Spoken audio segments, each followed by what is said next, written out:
Sudah bosan dengan hidangan raya yang sama di setiap rumah? Jom kami kongsikan menu berbeza yang sesuai untuk dihidang. Untuk menu pertama, chicken tender serangup, sediakan adunan tepung salut dengan tepung, air dan ais untuk hasilkan salutan yang lebih rangup. Gunakan ayam bahagian dada yang dipotong halus dan boleh salutkan sebelum digoreng. Bila minyak dah panas, boleh gorengkan ayam sehingga perang keemasan. Dah masak, boleh angkat dan toskan minyak. Untuk sos pencicah, mudah sangat nak bancuh. Hanya masukkan serbuk cheese dan air, kacau-kacau sehingga sebati dan menu pertama kita dah siap untuk dihidang. Untuk menu kedua, kita akan buat puding truffle. Hanya sediakan kek gulung, cocktail tin dan buah tambahan ikut preference masing-masing.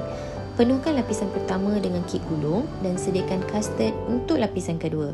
Masukkan gula perang, tepung custard, sedikit air, susu cair dan gaul rata sebelum dipanaskan di atas dapur sehingga pekat. Tuangkan custard di atas lapisan kek gulung dan biarkan seketika sehingga sedikit keras.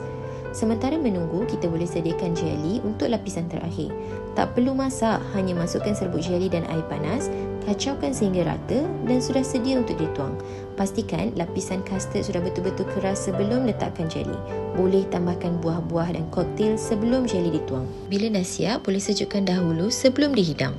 Menu ketiga, ais koktail. Hanya masukkan air buah yang telah ditapis tadi, isi campuran buah koktail, susu cair dan ais. Boleh tambahkan jelly untuk menambah rasa. Kacau-kacau dan sedia untuk dihidang. Mudah sangat. Untuk anda yang ingin mendapatkan produk-produk ini, boleh scan QR di atas. Selamat mencuba!